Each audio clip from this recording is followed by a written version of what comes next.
Caros companheiros de ideal, que a inspiração de Jesus ilumine a todos nós e que esse clima de fraternidade que o Espiritismo nos traz possa crescer nesses momentos de reflexão. Aqui estamos trazendo o abraço fraterno da diretoria da Federação Espírita do Estado da Bahia, nessa convivência que vai unindo o Brasil para que um dia ele consiga ser pátria do Evangelho, vivenciado, praticado, em suma, exemplo de amorosidade, de construção, de civilização. Hoje nós reservamos, conforme a programação, o tema Educação para a Vida Plena, que é uma sequência do que vimos fazendo pela manhã. Pelo menos o Leandro e o Francisco terão a sequência por inteiro. Mas isso não impede que a gente perceba cada segmento desse trabalho. Nós vamos começar recordando um escrito que foi feito em 1943, em plena Segunda Guerra Mundial. Era um período, do ponto de vista da reflexão, muito difícil. A Europa conflagrada, e ainda mais com as vivências guerreiras dos americanos, de outro lado de outros continentes, portanto, fazia com que a onda de pessimismo estivesse no mundo. Era o auge do existencialismo ateu. Era um momento histórico em que a reflexão filosófica negava a existência de Deus e, por conseguinte, colocava no ser humano toda a responsabilidade sobre as suas próprias decisões. Sartre se disse um humanista esperançoso, mas a sua linguagem não parece traduzir isso, pelo menos quando lemos os seus textos, e que ele fala que, como não existe Deus, não há nenhuma referência externa a nós, resta-nos a situação de termos que escolher. Mas ao escolhermos, não saberemos se a outra escolha era melhor, porque não há nenhum referencial. E ao escolhermos, também tornamos possível que qualquer ser humano escolha, daí a nossa responsabilidade, porque estamos escolhendo pela humanidade inteira. E ele então traduzia esses momentos da vida como momentos que geravam a angústia existencial, o desamparo existencial e o desespero existencial. Era a linguagem da época.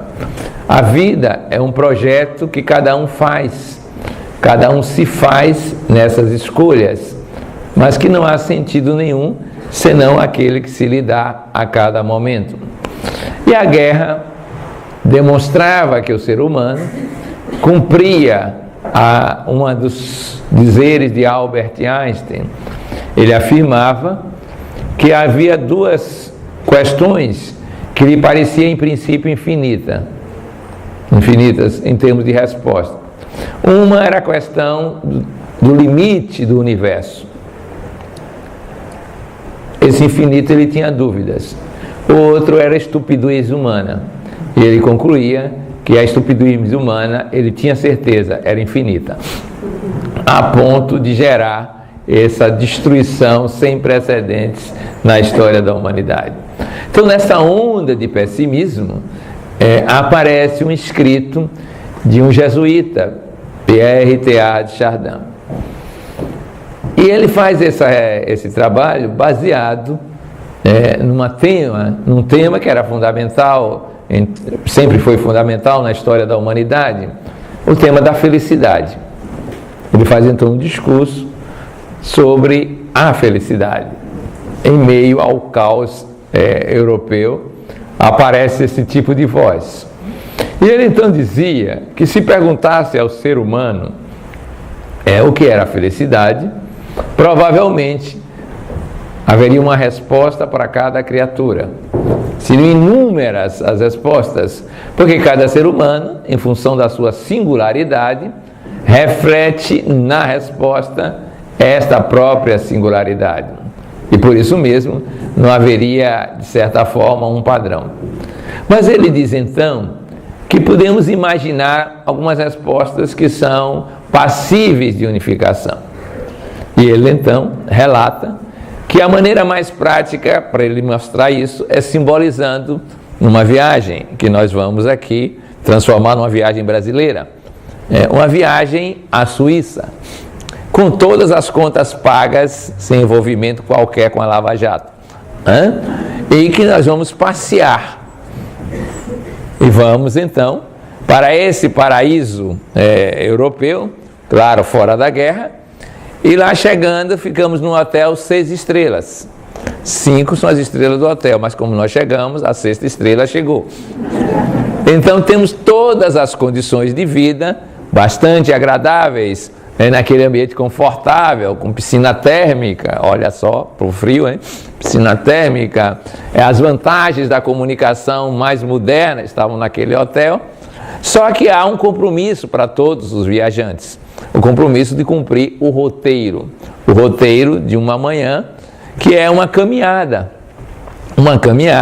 que vai próximo a uma montanha, ali no hotel, de alguns quilômetros de distância, e que tem uma altitude de 1000 metros que vai ser escalada, para que as pessoas contemplem o horizonte, que é de grande beleza naquela região.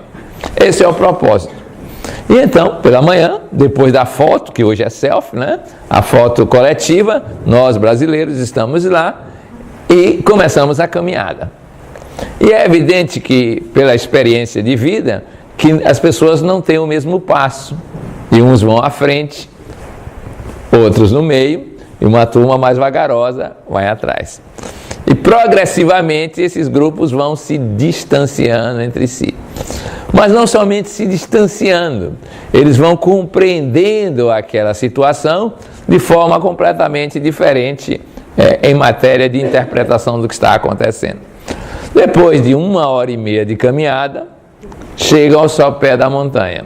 Claro, os primeiros chegam bastante cedo, são discípulos de Usain Bolt, Os últimos, estão acostumados ao espírito baiano, devagar, mas devagar, e Dorival Caymmi, que é a última marcha que tem lá, uma música a cada 9 anos. Em suma, temos marchas diferentes, e ao chegar nesta região, vamos fazer os nossos comentários. Os primeiros estão dizendo: olha, temos 1000 metros para subir, que beleza, que maravilha, agora vamos andar 1 quilômetro contrário à gravidade, o esforço vai ser muito maior, evidentemente.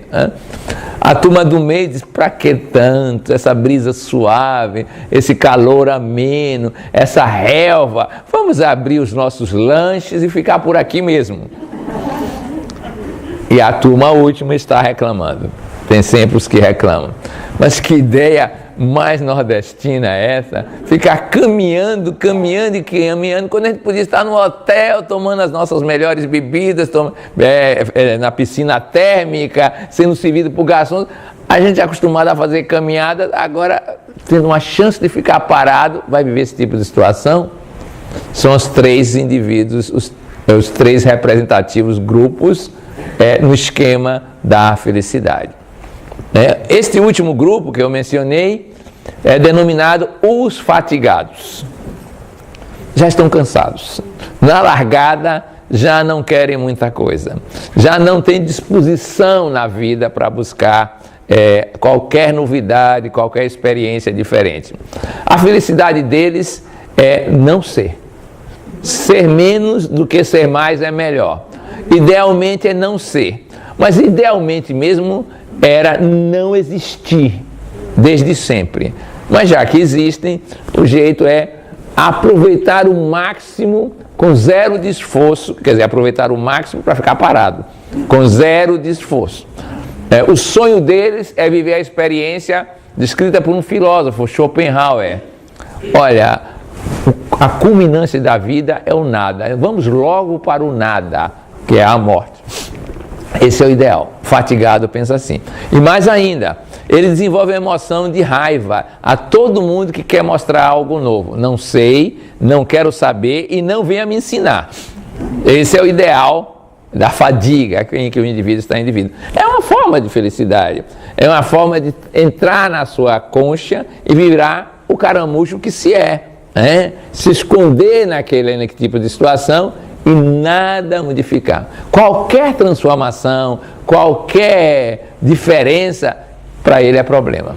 Então esse é o típico fatigado. Provavelmente nós vamos encontrar isso nas patologias. O deprimido, eu já encontrei um que dizia que ele não tinha nem vontade de ter mais vontade.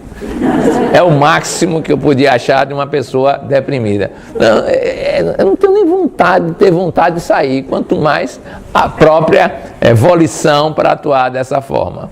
Esse era o momento que ele existia desta maneira. Bom, mas há o segundo grupo, talvez seja mais numeroso, a turma do meio, os boas-vidas. Tudo bem.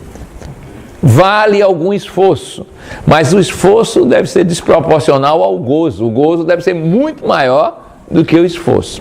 Se eles pudessem, os boas-vidas, eles inventariam uma bebida que quanto mais bebesse, mais prazer de beber tivesse, mas nunca tivesse ressaca. Nunca tivesse essa problemática. Talvez o autor predileto deles, na época, era um romancista chamado André Gide. E a filosofia deles é o hedonismo. É o prazer ao máximo. Uma tradução da frase italiana, carpe diem, vamos gozar o máximo. Agora, esforço o mínimo. Isso é que é o boa vida. Esse negócio de subir a montanha não faz sentido. Para quê? É muito esforço para pouco resultado. É preciso aproveitar, usufruir de tudo que se lhe oferece, de maneira a que a sensação de prazer seja máxima e contínua. Provavelmente, nos anos 60, eles já estariam buscando o LSD, porque é uma forma de prazer, e talvez esse tenha sido o caminho dos boas-vidas, querendo mais prazer, com menos esforço ainda, agora um prazer de natureza química. Mas há um terceiro grupo. Esse é o grupo que quer subir a montanha. Custe o que custar, o esforço que apresente, ele está disposto a fazer esse tipo de trabalho, esse tipo de caminhada. Esses são chamados entusiastas. Os entusiastas não estão muito interessados na meta. Eles têm já em si próprio, ou na própria tarefa que estão realizando, o próprio prazer. É como alguém que o prazer da viagem não está na chegada, está no viajar, pura e simplesmente. Eles estão à busca de possibilidades novas, eles querem a criatividade, eles estão interessados em vivenciar algo que seja de ordem diferente. E quem seria o modelo para esse tipo de entusiasta? Provavelmente, um dos típicos modelos é Thomas Alva Edison. Por que ele? Pelo simples fato de que ele tinha um prazer imenso em descobrir. Ele criou 1014, registrou 1014 patentes. Isso significa uma enorme criatividade. Algumas nem tanto, não tão honestas, um pouquinho um jeitinho brasileiro. Ele, por exemplo, trabalhava numa via férrea e que tinha que usar o código Morse e mandar a mensagem de hora em hora em código Morse dizendo que estava tudo tranquilo. Quando ele percebeu que nada acontecia no horário noturno que ele trabalhava, de 12 a 6, nada acontecia, ele programou um aparelhinho que mandava a ordem e ele dormia. Até o dia que encrencou porque aconteceu algo e ele não percebeu, não acordou a tempo para verificar o que era. Mas o fato é que ele é o grande entusiasta. E o relato mais simbólico desse entusiasmo é recordado na experiência da criação da lâmpada elétrica. Quando ele estava com 720 experimentos frustrados, os seus associados disseram: vamos parar por aqui, Edison, não vai dar certo isso, já testamos 720 vezes. E ele respondeu: ué, agora? Logo agora que está tão perto de descobrir, não existem infinitas maneiras. Eu já sei 720 caminhos que não dão certo. Restam poucos para dar certo. E aí passou mais 2 anos e meio trabalhando nessa pesquisa, cujo resultado foi a brilhante descoberta de uma lâmpada que durou quase um infinito, 12 horas. Hoje a gente reclama quando ela dura 5, 6 anos, 10 anos, mas naquela época já era um sucesso radical. Esse é o entusiasta. Mas diz o autor, Mas qual das três felicidades? A do boa-vida, a do fatigado ou a do entusiasta é a verdadeira felicidade ou é a felicidade decorrente do existir no mundo? E a resposta ele vai dar com uma característica muito peculiar, olhando a história do cosmos, do universo como um todo. O nosso universo físico, e esse planeta em especial, é uma massa nebulosa ígnea, incandescente. É assim que ele começa, uma verdadeira ebulição em matéria de metais e de gases, na temperaturas extremamente elevadas, que vai se resfriando progressivamente para criar, que são hoje o magma, depois a litosfera propriamente dita. Então é uma verdadeira, digamos assim, zona de vulcões, terremotos, maremotos, tempestades de radiações. Em suma, nesse mundo que começa há 4 bilhões de anos, praticamente não há nenhuma chance de existir ser humano. Talvez tenha um pouquinho mais de chance de existir um peixinho, porque é menos complexo do que o ser humano. Mas na história desse universo, não há lugar para isso. E ele diz, mas o que acontece? Esse planeta vai se adequando, vai se resfriando, e lá para as tantas aparece um ser unicelular. Antes dizíamos um coacervado. E esse ser unicelular, completamente fora do contexto, provavelmente diria, não há condições de sobrevivência. E, no entanto, ele sobrevive. Ele constrói, então, a partir daí, as florestas luxuriantes que deram as reservas carboníferas do petróleo, constrói o reino animal, nas suas 1001 variações de presenças, de complexidade de formas crescentes, e a biogênese constrói então a biosfera em cima da litosfera, para além dela.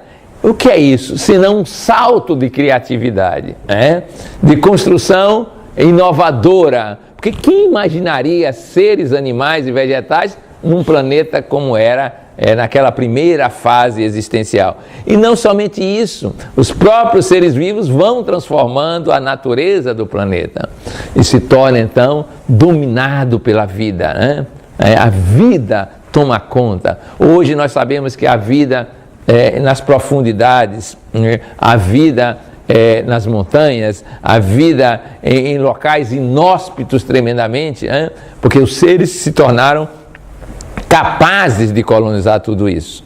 É isso que aconteceu, com variações imensas, mas se domina o planeta como um todo, e há uma variedade imensa, principalmente de artrópodes, dos insetos. Não sei se vocês sabem, mas quem descobriu o Brasil foram os baratões, foram os primeiros que chegaram na nau de Cabral, mergulharam no mar e chegaram antes das pessoas, porque eles são capazes de fazer tudo isso e de sobreviver às maiores hecatombes. Há quem diga que a barata é capaz de sobreviver à energia atômica, porque ela não é atingida da forma como os seres humanos o são, ou outros animais. Em suma, a vida se tornou exuberante, rica em demonstrações de possibilidades existenciais. Mas lá para as tantas, no meio dessa imensa experiência de luta pela sobrevivência, com imensos predadores, múltiplas intempéries ainda existindo, aparece uma fêmea de cinocéfalo, um primata, que se distingue dos demais e começa a fazer algo diferente. Cria progressivamente no corpo o neoencéfalo, que é essa parte anterior do cérebro, e libera o polegar, o polegar, constrói um polegar opositor. Começa então uma outra saga, se levanta da vida quadrúpede para uma vida bípede típica e libera a boca e o aparelho fonador para outras funções, porque agora tem um sistema de apreensão. E aquele animal de pequeno porte, que praticamente era impossível se perceber como capaz de sobrevivência numa selva tão feroz, tão audaz, com essas pequenas modificações, começa a construir a experiência, a saga dos símios, que vão gerar os seres humanos e a civilização. Mas a civilização não é simplesmente uma civilização de seres materiais, corporais ou biológicos, é uma civilização de pensamento, de consciência. E então, no meio da biosfera, emerge agora uma outra camada, a noosfera, ou a camada de pensamento que é característica do ser humano. O homem reflete, o homem toma consciência de si mesmo, o homem sabe que é, e aí começa o seu drama, porque ele sabe cada vez mais da sua finitude, da sua temporalidade, e por aí ele começa então a filosofar, a perguntar o sentido da vida, o sentido da morte, a existência como toda, os valores, e sai do paraíso da ciência para a realidade de estar no mundo, tendo que lidar com as circunstâncias, todas elas existentes, mas ir além desse tipo de concepção, que é a vida corporal meramente biológica. Ele é um ser pensante, um ser de falta, é um ser incompleto em várias linguagens psicológicas, mas é, acima de tudo, um ser de criação, de inovação. Diz então o autor, ora, antes de entrarmos no transatlântico da existência, o transatlântico já tinha um destino, já tinha um segmento, já tinha uma orientação, e ele tem sistematicamente inovado. Daí podemos dizer que a vida, a felicidade, é aquela que corresponde à diretriz do transatlântico. E o transatlântico chamado Cosmos está indo pela diretriz dos entusiastas. São eles, na verdade, que garantem a plena felicidade, a vida plena, e por isso mesmo é com eles que devemos seguir.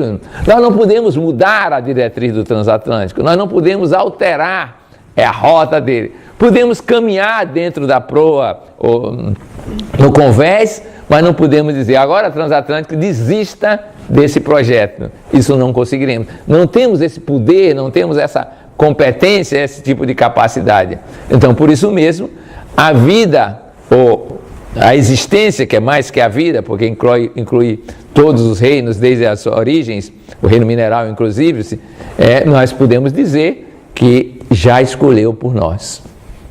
Felicidade só a dos entusiastas. E o que é que isso significa na prática? Que estamos, como seres humanos, na construção de novos estágios de evolução, novas possibilidades criativas, inovadoras atitudes, inovadoras maneiras de existir para se autorrealizar. Eis a vida plena, aquilo que nos espera. Na tese espírita, completando essa ideia,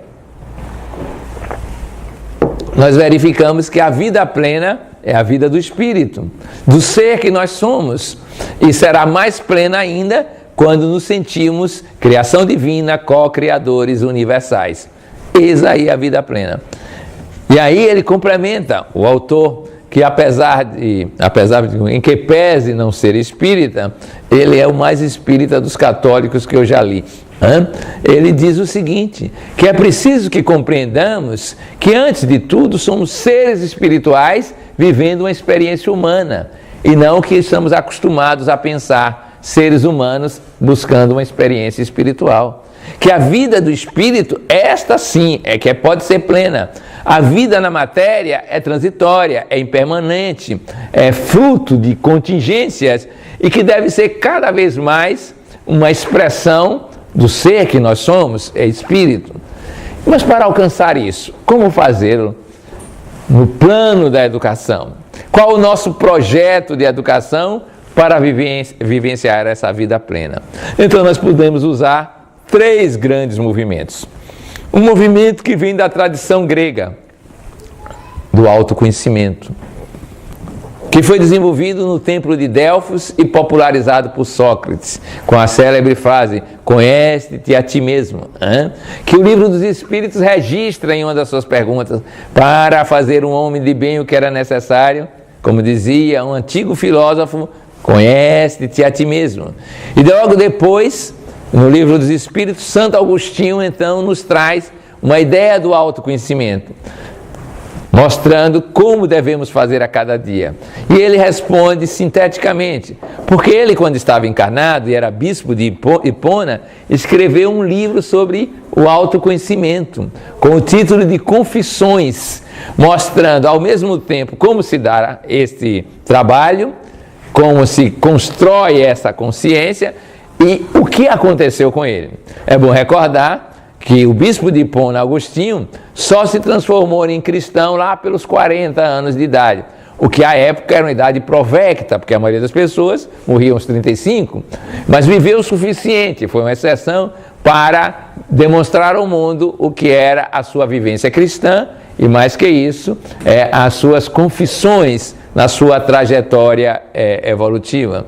Então, esse conhecimento de si mesmo é um dos parâmetros básicos da nossa vida e que, se formos traduzir na linguagem da afetividade ou da amorosidade, era o amor a si mesmo em movimento. Isso é a tradição grega que nos traz, que o pensamento espírita resgata. Mas isso não é suficiente, porque nós não somos seres isolados, singulares, únicos, ou pelo menos únicos na vivência. Nós somos seres múltiplos, gregários, e se estivermos isolados, as condições de vida, de comunicação, se estiolam, as nossas qualidades não podem ser expressas, as nossas faculdades podem se atrofiar, como nos ensina a lei da sociedade. Por isso que há um segundo movimento. Esse segundo movimento é em direção ao outro, ao que chamamos hoje de alteridade, ao que chamamos hoje de inclusividade, ao que chamamos hoje de, digamos assim, compreensão empática ou de vivência de natureza ecológica. É o segundo movimento, que é também o amor. É o amor ao outro. É esta a nossa possibilidade de vivência. E isso tem uma imensa gradação, porque a autoconsciência nos fez egóicos. Pensamos em nós primeiro, vivenciamos essa experiência em nós próprios, e é claro que nós teremos que adotar, em princípio, quando estamos no estágio humano, pelo menos a autossobrevivência. Daí porque a célebre frase que corre o mundo continua válida para muitas pessoas nesse estágio: farinha pouca, meu pirão primeiro. O que não se sabia é que tinha uma frase complementar: e coberta curta eu durmo no meio. No frio dessa região deve ser igual a de Serrinha, porque dormindo no meio está tudo resolvido. Há sempre um cobertor a seu favor, além do calor das pessoas. Isso não é um mal em si, mas se torna um mal na medida em que podemos avançar na vida gregária, vida civilizada, e sairmos do estágio altamente competitivo para o estágio cooperativo, colaborativo, que é o amor em movimento pela integração do outro. Quando perguntaram a Madre Teresa de Calcutá, eles fizeram um comentário, como é que ela cuidava de um moribundo, mal cheiroso daquele jeito, e o jornalista europeu disse-lhe: eu não cuidaria de um homem desse nem por $1 milhão. E ela respondeu: também, por dinheiro nenhum eu cuidaria de um homem desse, mas é que eu vejo nele o meu bem-amado, que era, parece-me que era Deus ou Jesus, eu não me recordo exatamente, então eu cuido dele por isso, porque ele não é outro, ainda não ser o meu bem-amado, e o amor é capaz de superar todas essas problemáticas que são diferenciadoras ou separatistas de um modo geral. Isto é o segundo movimento, que se chama de descentração. O primeiro é centração. Mas mesmo que fizéssemos tudo isso muito bem feito, ainda assim não estaríamos plenamente vivificados, porque há um terceiro movimento que é essencial, chama-se supercentração. Vem mais intensamente da tradição indiana. O segundo movimento, que nós chamamos de descentração, de amor ao outro, é muito bem previsto na tradição cristã, que começa na estrada de Jope com a Casa do Caminho e se espraia com o nome de caridade por todos os rincões. O terceiro movimento é de supercentração ou de transcendência, é a busca do sagrado, é a devoção ao divino, é o encontro e a entrega a esse divino que é gênese e destinação de todos nós. E aí há um imenso trabalho a fazer isso, porque estamos muito distantes de Deus. Para começo de conversa, nós estamos tão distantes que não percebemos que não há nenhuma distância. Não há nenhuma distância entre nós e Deus. Mas nós criamos a separatividade. Nós cindimos o mundo de Deus com relação ao mundo dos homens como se fossem inteiramente distintos. Não percebemos que a criação é apenas um aspecto de Deus, da imanência divina, e que por isso mesmo não pode estar separado. Há um texto de eu acho que é de Rupert Albert, um professor de filosofia de Harvard, que deixou toda a filosofia para estudar a tradição indiana, e ele termina o livro dizendo que é em busca de Deus, e termina o livro dizendo o seguinte: e quando sentirmos Deus, encontrarmos Deus, descobriremos que Ele nunca esteve separado de nós. Fomos nós que ignoramos a Sua presença em nossas vidas. Não é a lei da adoração, que vai além do pedir e do agradecer e aparece como louvar? É a lei da adoração, que está no Livro dos Espíritos. E se nós olharmos da forma que estou colocando, nós temos no pensamento espírita o autoconhecimento grego, nós temos a caridade cristã, bem típica, judaico-cristã, cristã mais do que judaica, e nós temos a tradição indiana mística presente no pensamento espírita. Daí porque dizemos que ele é uma grande síntese cultural, existencial, para provocar esse estado de bem-estar, de plenitude e de felicidade. Com esses três movimentos, então nós começamos o próximo passo. E qual é o próximo passo da evolução? Que foi litogênese e deu a litosfera, foi biogênese e deu a biosfera, foi noogênese e deu a nosfera, que é essa camada de pensamento que nós vimos na atualidade. O próximo passo, se quisermos continuar usando a linguagem do jesuíta, antropólogo, paleontólogo, melhor dizendo, o próximo passo coincide com o que o Livro dos Espíritos nos diz. Qual é o modelo de perfeição para a Terra? Jesus. E ele diz: estamos agora caminhando para a cristogênese. Isto é, cada criatura se tornar um novo Cristo. Não é isso que nós prevemos quando dizemos que vamos ser espíritos puros? Não é isso que nós prevemos quando dizemos que o Espiritismo é a revivescência do cristianismo na sua originalidade para nos levar à plenitude do ser? Então nós estamos nesse estágio. Nós estamos humanos, demasiadamente humanos, e vamos ser crísticos algum dia. Ora, este é o projeto geral de educação. É claro que ele tem algumas nuances. As nuances é que nós estamos na evolução a partir de ciclos que Chardin, como católico, não previa. Esses ciclos são ciclos paligenésicos, o ir e vir corporal, não corporal, o vestício e desvestício pela lei da reencarnação. Mas é preciso perceber que a lei da reencarnação é um mecanismo intrínseco à evolução. Mas o principal é esta caminhada ascensional, essa ascese à plenitude e à totalidade. E como é que vamos fazer então esse projeto educacional em alguns dos seus detalhes? Vamos começar pelas nossas possibilidades multidimensionais. O conhecimento de si mesmo. Precisamos conhecer primeiro que há duas instâncias nossas, ou duas condições ônticas, como se diz na filosofia. A primeira delas é que somos uma essência. Segunda é que estamos numa existência, e precisamos tomar consciência das duas instâncias ônticas, porque sem isto não saberemos plenamente o que é que vivenciamos. Conhecemos um pouco do que estamos na existência, mas raramente temos consciência do que somos. Dizemos a frase, todo mundo repete nos arraiais espíritas: somos espírito. E o que é espírito? Complicou. Que característica tem o espírito? De vez em quando a gente corporifica, coisifica o espírito e chega a dizer: meu espírito está sofrendo muito. Meu é propriedade. Então, quem é que está falando? É o espírito ou é você mesmo, que não é espírito? Repare como a gente confunde as coisas.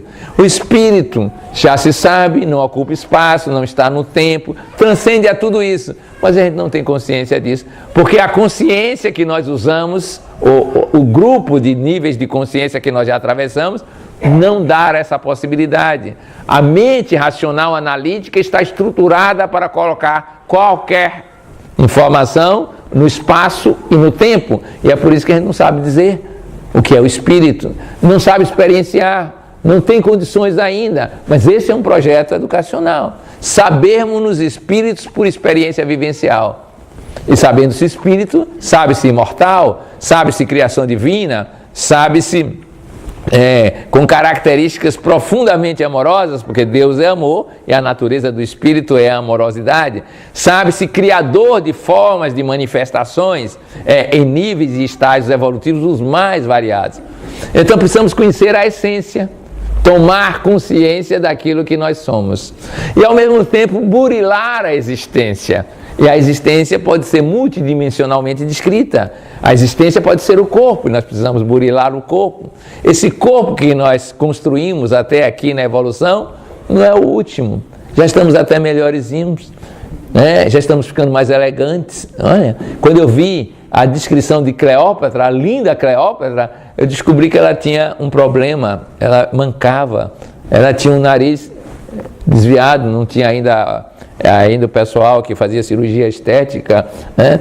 Ela tinha dificuldades corporais as mais variadas, mas era a grande Cleópatra, que encantou Júlio César, que conquistou Marco Antônio, em suma. Mas essa é uma beleza passageira, mas o corpo tem uma potencialidade imensa que pode ser mais trabalhada e educada. O corpo constrói-se também sobre a forma de desejo, a gente precisa estar atento a isso, porque senão ele controla a aspiração espiritual. O corpo fala, o corpo se comunica, o corpo é uma referência estética ou ética de alguma forma, quando valorizamos adequadamente a sua função, como cuidamos dele. Daí porque qualquer violência com o corpo, ela é um processo de patologização da própria experiência existencial.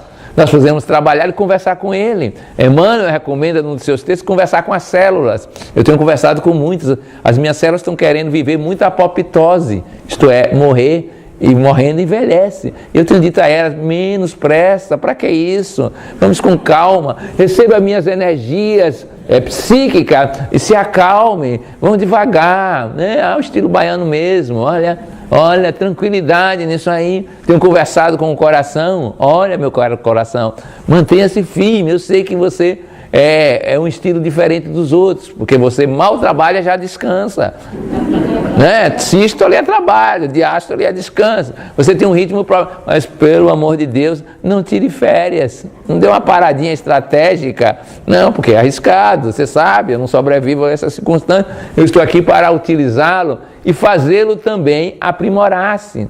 Eu preciso de energia vital, eu preciso que você esteja com certas características, e é preciso então cuidar do corpo, porque ele é o patrimônio evolutivo, porque ele é o templo onde nós estamos e vivenciamos a experiência de encarnado de modo geral. Mas nós precisamos cuidar também dos outros níveis de existência.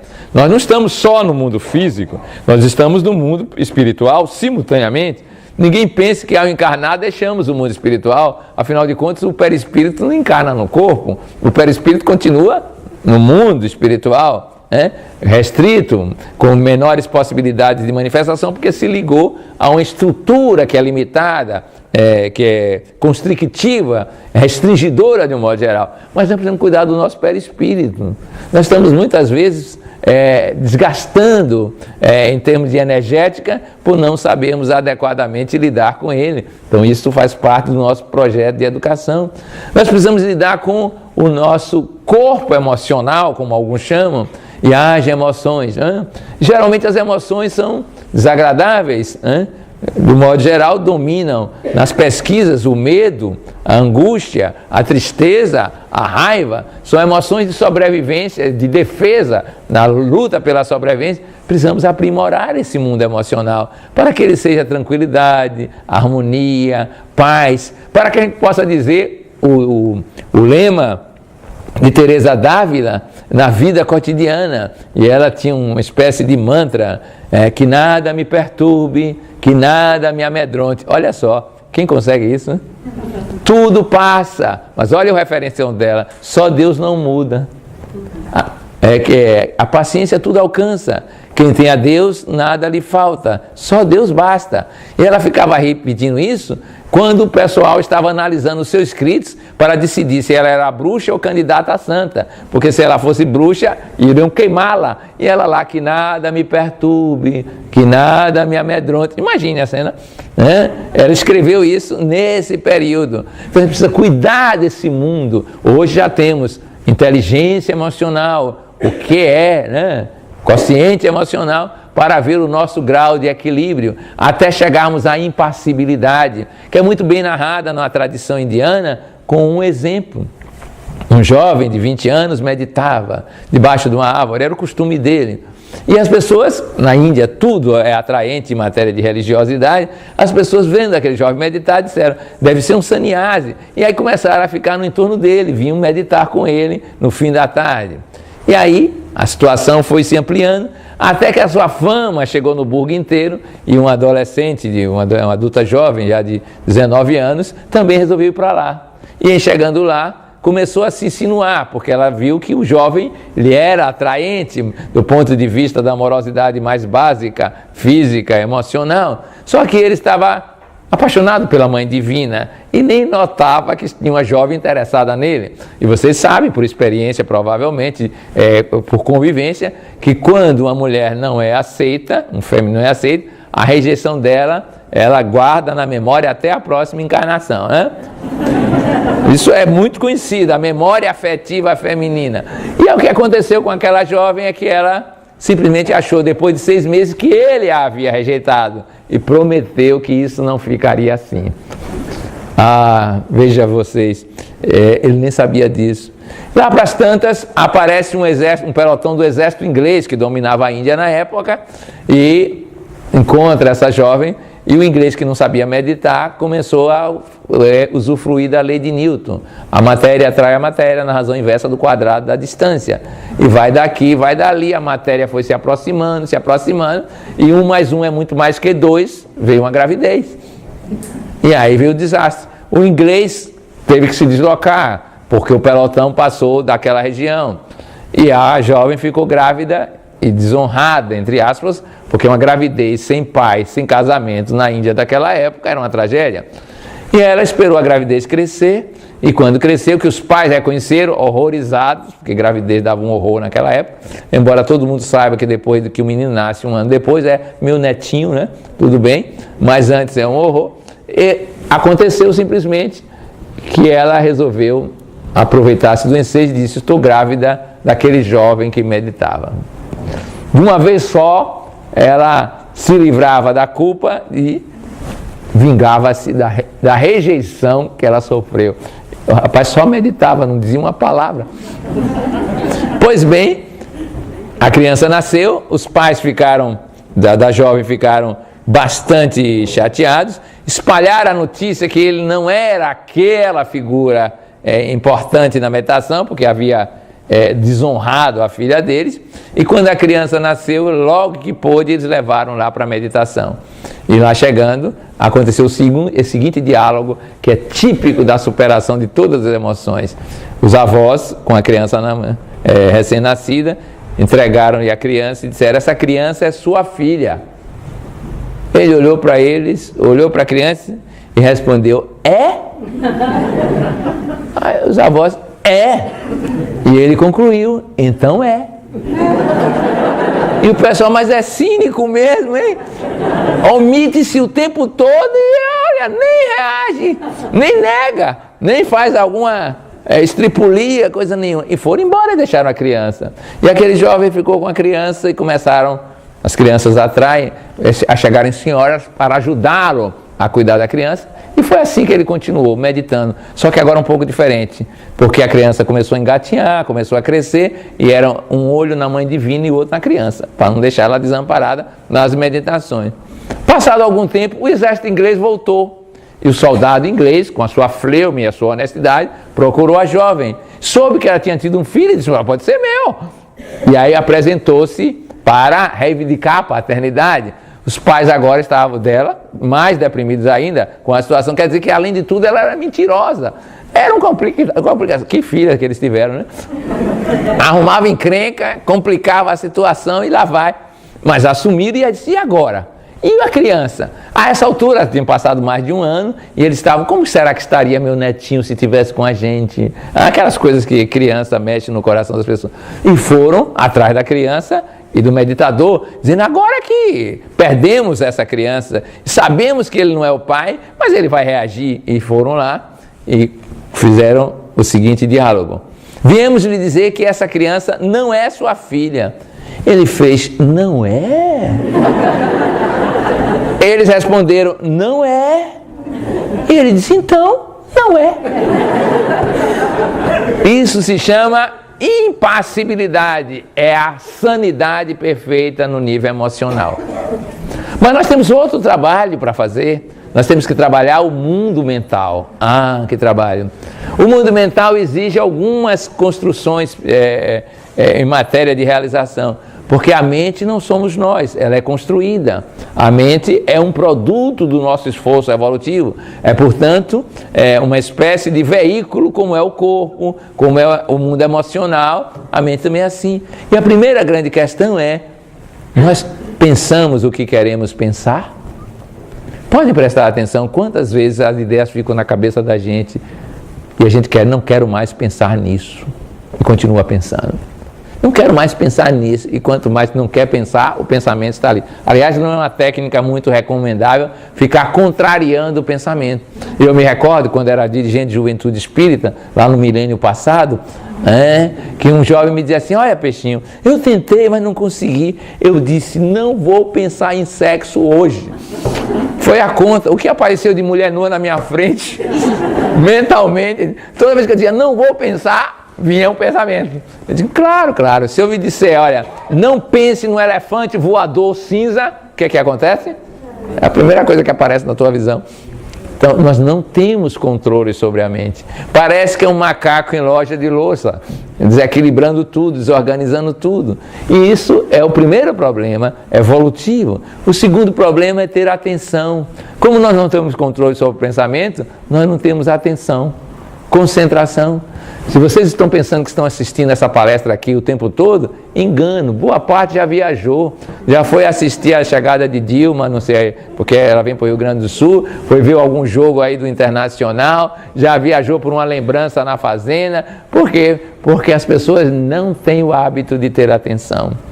De vez em quando a gente está falando com a pessoa e a desatenção é de tal ordem que a gente olha nos olhos e a pessoa nem está ali nos olhos, porque pelos olhos a gente conhece.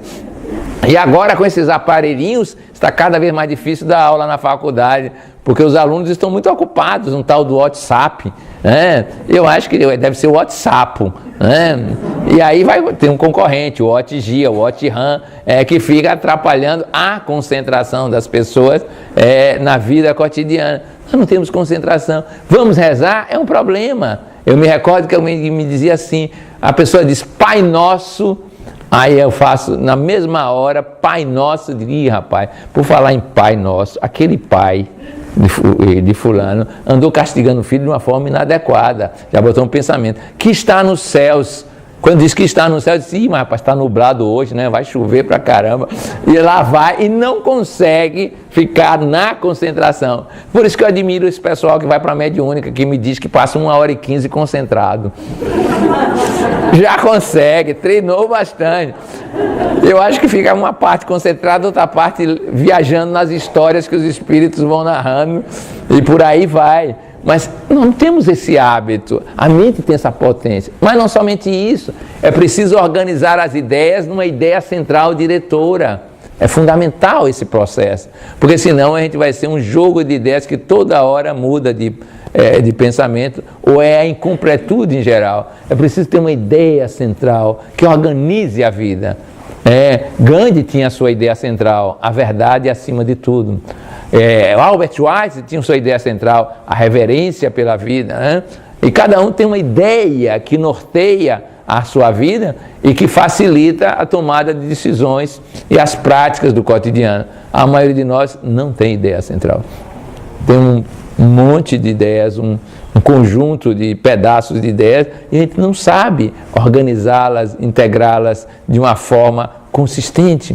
Depois é preciso ir para além da análise. A análise é uma criação da contemporaneidade, da modernidade, melhor dizendo, que já está se esgotando, porque analisar significa quebrar e conhecer através da lise, do corte.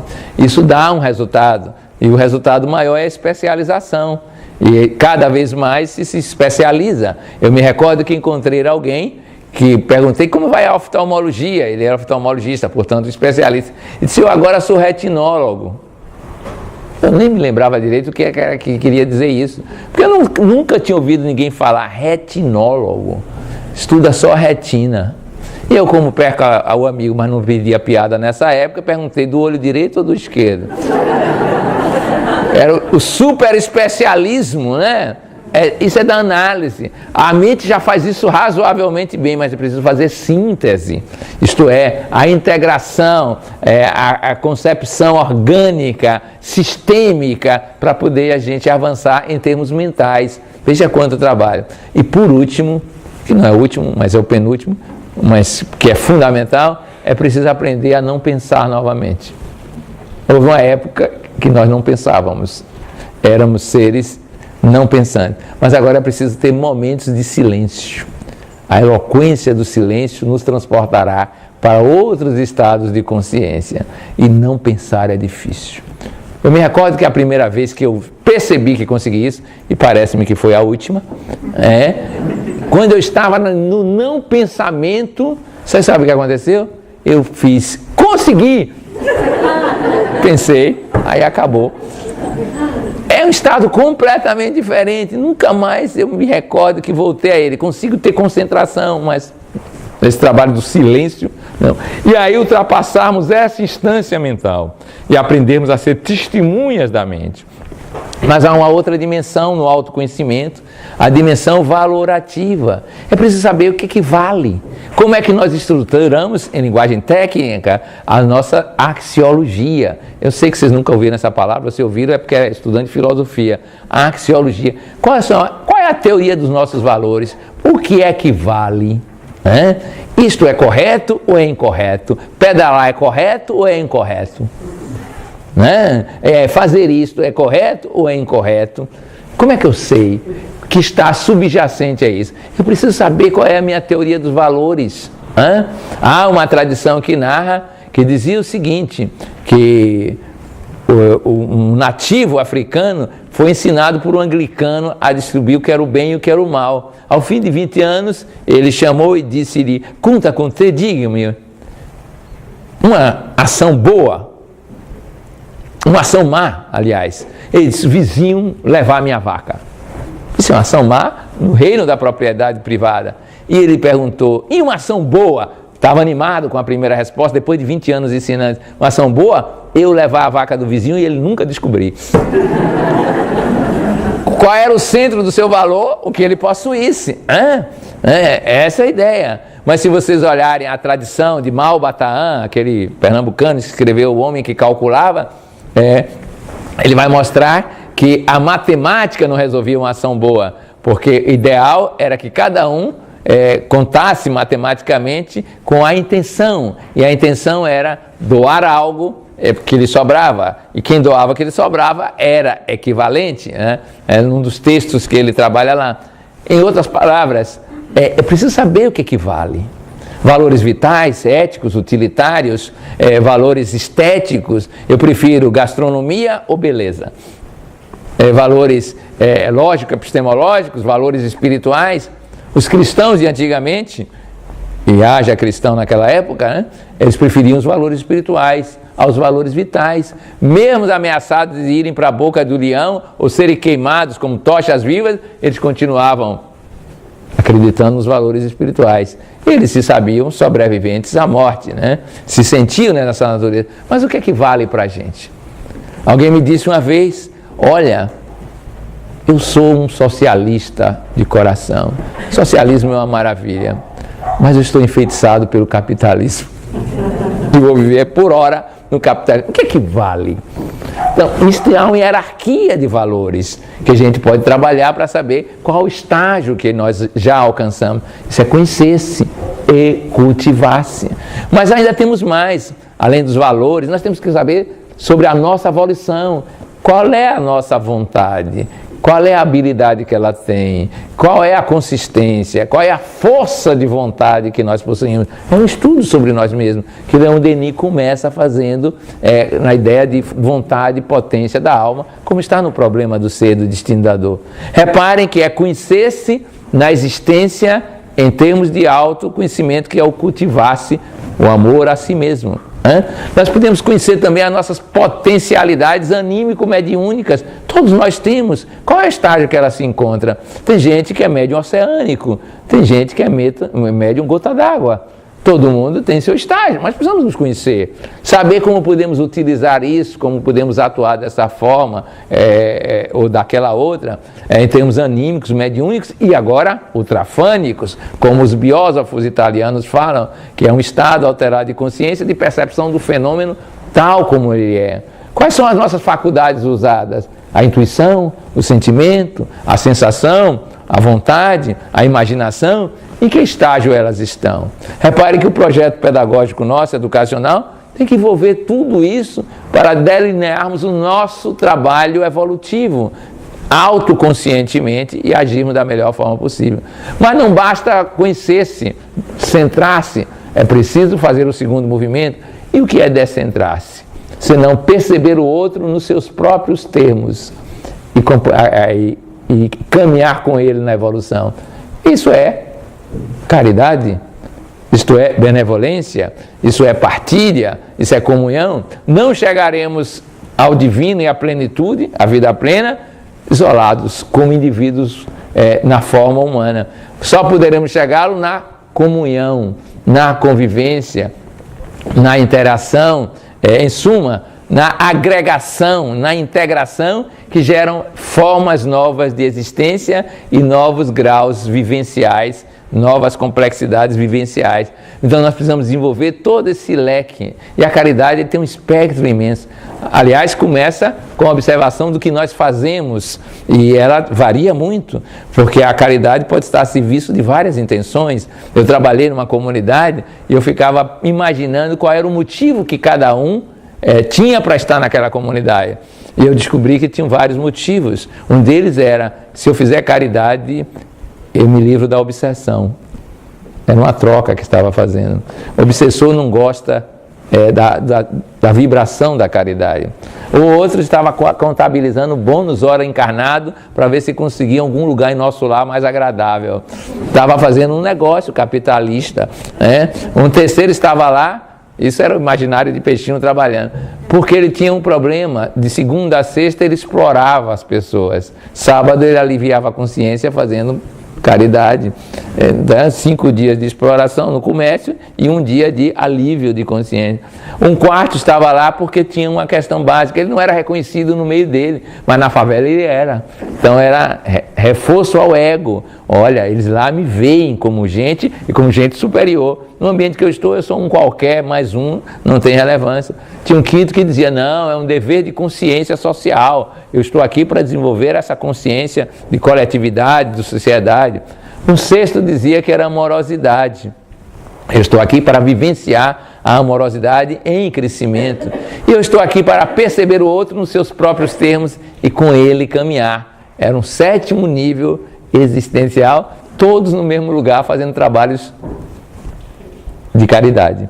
Mas cada um estava num estágio diferente de percepção dessa realidade. Nós precisamos então nos estudar para saber por que fazemos as coisas e como crescemos através delas. E essa caridade, que muito bem trabalhada e apresentada poeticamente por Paulo de Tarso, ela tem uma abrangência imensa. Chegará o dia que ela será superior a sabermos toda a ciência, a falarmos a língua dos homens e dos anjos. A caridade será superior a dar os bens, todos eles, e até o corpo para ser queimado. Caridade, esse amor nessa expressividade é extremo, é a inclusão total de todos os seres, sencientes ou não, toda a natureza, num ato de amorosidade. Esse é o estágio mais elevado que nos leva à vida plena. Então essa vertente é fundamental no nosso projeto educacional. E o terceiro e último é o sagrado. Sem o sagrado, tudo isto fica empobrecido. Sem a consciência de plenitude, de totalidade, sem a versão da transcendência do divino, no qual estamos mergulhando cada vez mais e tomando consciência disso, isso não vai valer grande coisa comparado com esse estágio. Daí é preciso recordar a frase de Paulo de Tarso: em Deus estamos, Deus somos e em Deus nos movemos. Só quem viveu uma experiência de totalidade pode saber o que é isso, para dizer desta forma. Não é um projeto meramente intelectual. Antes disso, ele viveu uma experiência que pode ter lhe auxiliado. Conheço um homem, mandou relatar assim, que foi ao terceiro céu, era ele mesmo, e ouviu palavras inefáveis, indizíveis.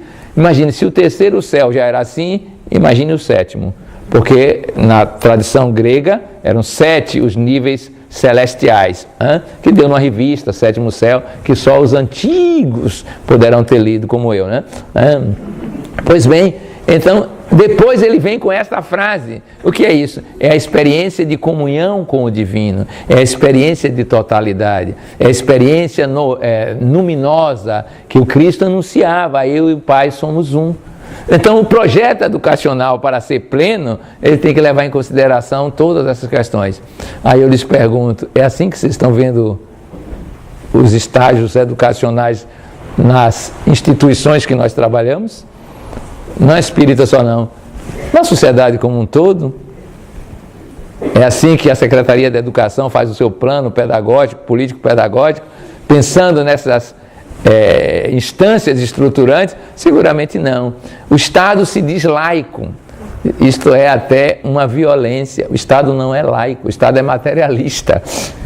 Laico é o jeito que ele arrumou para se livrar da pecha de materialista, porque incomoda. Mas laico não é isto. Laico seria se ele fosse capaz de estimular todas as possibilidades existenciais do mundo e não tomar partido de nenhuma. Mas não é isso que ele faz. O que ele faz, porque é dominante esse tipo de pensamento, é construir uma estrutura materialista e apagar essa mensagem, porque ela não é aceita num país de muitos religiosos e de muita religiosidade. Mas é assim que ele faz. As discussões das leis, as discussões educacionais são interessantes. Elas são interessantes no sentido que revelam todo o materialismo. Quando eu pergunto por que tem que se premiar os alunos melhores, isso é darwinismo social, isso é competição. Spencer já dizia isso. Essa competição é a luta pela sobrevivência, que é fruto da concepção materialista da vida. E, no entanto, toda hora a gente está fazendo isso, premiando os melhores, dando nota para os melhores serem aprovados, aplaudindo, medalha de mérito, de honra, não sei o quê. Minha cara, por que a gente não faz como na medicina? Coloca as pessoas mais doentes nos lugares melhores, nas UTIs, melhores tecnologicamente falando, porque a UTI nunca deixou de ser unidade de tormento intensivo. Isso ela é em todas as circunstâncias. Mas a gente não faz isso, porque estamos num mundo materialista. Então o projeto espírita, que não é de criar-se uma pedagogia dita espírita, é para mostrar uma concepção espírita para todas as pedagogias estruturadas na ideia de evolução. E qual é o ápice dessa pedagogia? Nós resumimos em uma palavra: Evangelho. Na sua plenitude vivida, a vida se transforma em bem-aventurança o tempo todo.